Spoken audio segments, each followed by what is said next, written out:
Debt can put money in your pocket. Debt can get you through a tough time. And, you know, debt can be a good tool to use if you use it wisely. But if you don't use it wisely, it will burn you. Many months later. Your boy Q back today with another video, using debt part 2. I'm gonna tie in a travel vlog as well.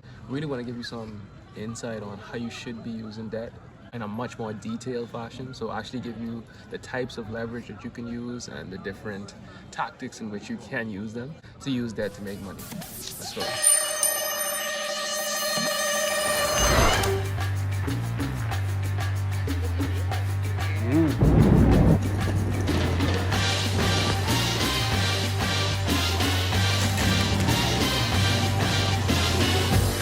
Got him. What's up, Toki? Miss me? Yeah. I miss you too, man. You see how on Instagram they can see the people you follow? He say, Toad, this your uncle? I say, yeah. He say, you look like a mafia boss. The coupe came with a masseuse. What that mean? That mean the C's massage you. I acted so cool. After that, they was like, you have a W uncle. I was like, I know. W uncle, huh? W uncle. I love the young people. What it do, YouTube? Your boy Q. Come to finally give the video part 2 on how you can use debt, how you can use leverage, and how you should use leverage to make yourself rich. If not rich, at least make yourself a couple dollars. Just adjust this camera. All right, so number 1.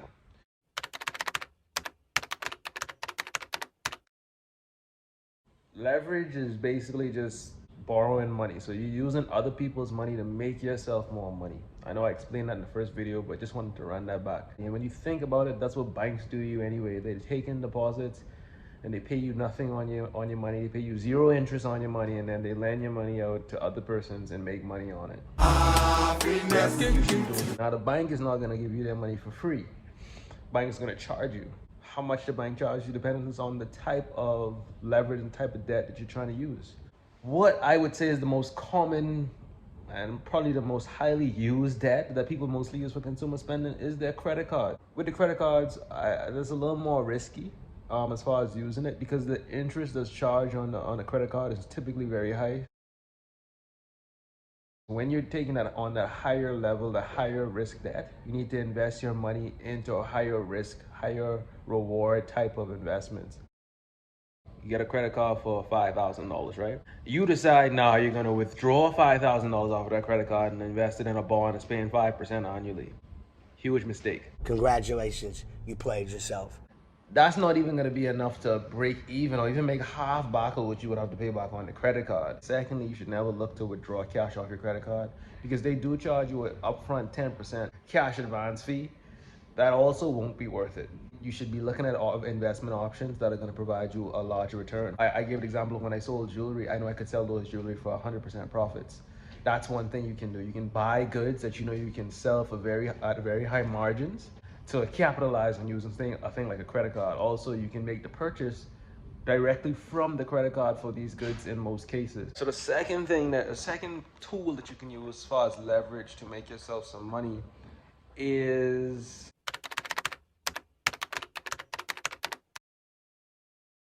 a loan. So a loan is another way that you can use leverage, use debt to make yourself money. I think one of the most efficient ways to use debt as far as a loan is using a mortgage. It's probably one of the better loans that you could get. Your rates will be pretty good as well. So if you decide that you're gonna build up a real estate portfolio, do not get a home. Huh? I know that's gonna be controversial. I'm not telling you that you won't ever get a home, period. But if you're looking to improve your financial situation, getting a house does not improve it. A home on its own will take money out of your pocket. Now, what you should be looking at doing is possibly getting maybe some rental income properties, single family homes, duplexes, triplexes, whatever it is, but you should be focusing on some income property. You only have to make a down payment of sometimes, I think maybe the maximum is like 20%. So let's say you try to buy a triplex and it already has tenants in it. So it already has people paying, right? Let's say the cost of this triplex is $300,000. Let's say you have to come between 10 to 20%. You have to come with at least $30,000. If it's 20, then you have to come with about $60,000 down as a down payment. Now, keep in mind, you didn't spend $300,000. You spent 60. The bank will lend you the rest of the money. So you're not $300,000 in the hole on this transaction. You're $60,000 in the hole. So that means your initial investment is $60,000. Now, if you're in a triplex, let's say each of these persons are paying $1,500 a month. That's now $4,500 a month. Hey, calculator. You stupid. They're not. What's 9 plus 10? 21. So $4,500 a month is equal to $54,000 a year. If your initial investment was only $60,000, you only paying what, like, let's say you're paying like 4%. Let's say you're paying 4% on your mortgage.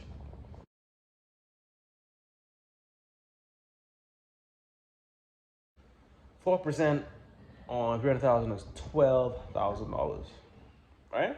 So you're already making back more in a year than you paying in interest, right? And I do using rough figures is obviously, you know, with mortgages, there what's the word when it's paying back the loan?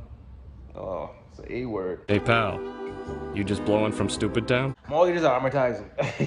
So obviously this is not going to be exact math. I'm giving you a rough idea of what the math looks like. So if your interest on your mortgage for the first year, that $300,000 is going to be roughly $12,000. But every year you making $54,000. Just make sure you remember what I'm saying. $54,000 is your total rental income for the year. $12,000 is what you're going to pay in interest on your mortgage roughly. That means that you have a total profit of roughly $42,000, but your initial investment was only somewhere between $30,000 and $60,000. Now, don't get me wrong, you obviously have to know what you're doing and, you know, do research and be very meticulous about figuring out what real estate deals are going to be good for you. Do your proper research. I know. Oh, you ain't mentioned the loan payment or the mortgage, none of that. You just talking about the interest. Yes. I am not referring to cash flowing on the property. That's not exactly what I was describing here. I was describing a scenario how you're gonna get rich from it and also make money from it. So when you pay your mortgage, a portion of it goes towards the principal and a portion of it goes towards the interest. Now, remember, I said the word amortizing earlier. That's essentially what this is. You're making your payments, and a portion of it is going towards paying down the principal of this loan, which means that you will be building equity, which basically just means that you are acquiring more ownership of these properties. And if you acquire more ownership of this property, that goes towards your net worth. And if your net worth goes up, guess what happens? You get richer. These are the ways that you build your wealth. These are the strategies that you use. This is the type of math that you need to be doing to build up your net worth. Don't be thinking about just simply, oh, how much I getting paid every year. That matters because that's how you're gonna build up money to be able to make these investments. But if you're not doing anything with it, I look at it like, well, what is it? Does it really matter then? Because you're still gonna be in financial distress if anything goes wrong, if anything happens. So your down payment was more in the range of $30,000. That means that you're making over 100% return on your money in the first year. It means that your down payment, you got it back right away. Now the bank ain't just using you, using them. This is how rich people get rich. They use other people's money. Think about it. Sorry, I'm bearing off a little bit. But check this out. When companies become more successful, that is when they go and they take money from the public to help grow their business. Think about that. You use other people's money to make you money. Borrowing money from other people to build your wealth is the key. That's the strategy. This is how it goes. You get a good job. Scratch that. You get a job. You save money. Money you save, you invest. You want to now scale up at a higher pace because now it's like, nah, this is taking long. You now have the financial position, the financial resources to potentially get loans and credit cards. And now you're in the financial position to take advantage of them. Now you're making money off money that wasn't even yours. You're welcome. What is he talking about? I was on a bit of a rant, but sometimes I get a little bit of passionate about things and I start to go off. But getting back into the types of debt that you could use to make money.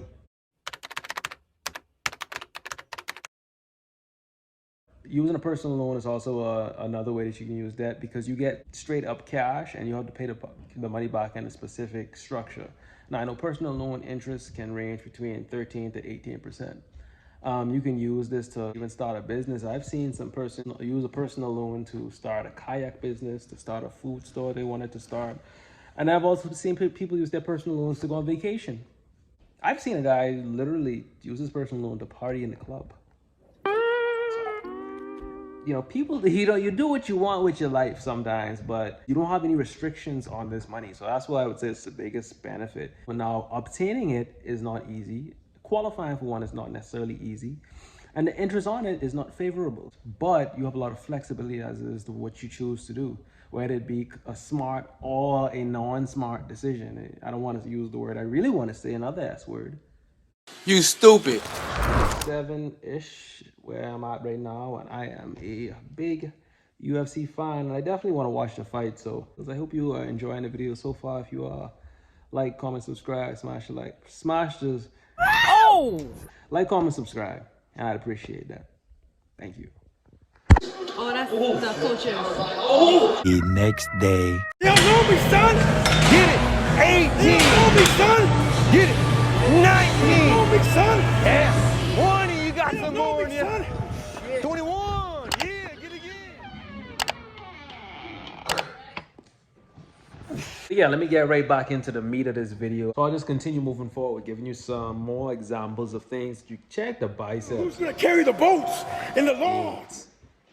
So the last two that I'm going to discuss here are a margin loan and a line of credit. You're required to be in a good financial position. I acquired a line of credit recently. So they looked at my entire financial position and granted me a line of credit. I mentioned earlier about a personal loan, how it's straight up cash. With the line of credit, this is probably the best option because the interest rate isn't extremely high. And that is probably the most flexible way of having access to debt and leverage. The interest rate, again, is between the range of 8 to 9%. You can take cash out and pay it back as you please once you don't go over your credit line. If you have a line of credit of, let's say, $5,000, you can put that account overdrawn and you get charged interest every month, but it's an annual rate of 9%. So you're not charged 9% every month, and you get charged a fraction of that every month on how much it is that you're owing.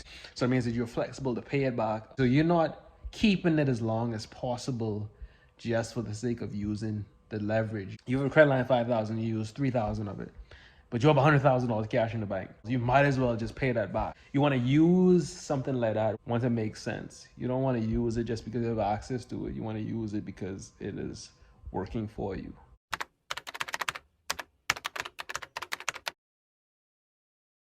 Move right along to margin loans.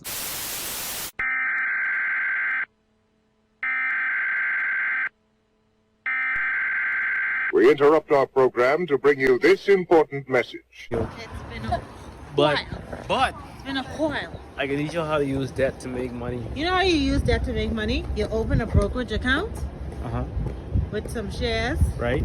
and you take a margin against it. Right. And you buy some other investments like Right. stocks, bonds, mutual funds. Right. That's actually how you make money, you know. Because that margin that you take out, Right. yeah, it'll charge you with interest, but what you invest in it in, it's going to give you a return. In some cases, Right. when you take out the margin Right. versus when you buy the investment, you actually don't lose. That's the way you could make some money. You can borrow against your portfolio. It won't be for the full amount of your portfolio, but you will be able to borrow against your securities that you hold in your brokerage account. You can then use that money to buy more securities. So if you know that you have a stock that you see a lot of potential in, you feel as though this is going to be a good long-term purchase for yourself, but you only have enough cash to buy $10,000 worth, right? You buy $10,000 worth of the stock, but you want to acquire more. More successful. You can then get a margin loan against those stocks. Let's say they lend up to 30% of the securities in your portfolio. So that means now is you can get an additional $3,000 to use to purchase more of those shares in a company. Now you have a $13,000 position in a company instead of a $10,000. So if you have $3,000 now invested in something that you have a lot of faith and trust in based on the research that you did in that stock, and now that's extra money that doesn't belong to you that will potentially grow. But that's how a margin loan works. This will probably be an opportunity for you to do some research on the words I'm using that you don't understand. Just want to put that little disclaimer out there. Another thing with the margin loan, it may not even be a situation where you want to use the margin loan, but maybe you don't have access to the cash that you need right now. Maybe you have an incoming deposit coming to you. You have some incoming wire. Maybe you want to take some funds off of a fixed account, but it'll take 2 weeks to process. Those type of things happen, but the opportunity for an investment option is closing before you can get access to these funds. Now you have a line of credit that you can tap into to use until you were able to put those funds back, to cover that purchase. So now you have a way of purchasing things without actually having capital readily available to you at all times. So that will be another advantage of, something like a margin loan or a credit line. I do try to make my videos very chill, very relaxed. I hope that resonates and gets through. I really, really, really and truly feel as though my purpose is to try and help persons that are, coming up in the same way as me, have a similar mindset that I have, and they just feel as though they're missing a few keys here and there, a few steps missing, a few blocks not there, to really build that foundation of knowledge that you need to start really striving. I know I definitely felt like I was missing it, and the gap started to fill in and everything started making so much sense. So that's really all I try to do in these videos, to try and help people. Money and the way that it works and understanding financial wellness and financial freedom has always been important to me. Before I even knew what money really meant, I always was curious why some persons had to work, why some persons could get the things they want, could live luxurious lives and other people can't. What is the difference? I was always curious about that. So I hope that you find this video insightful, using leverage and debt and all that good stuff. But I'm gonna call it a night. I had a really good workout today and spent some time with my family, and life is good. Peace and love from FinIQ.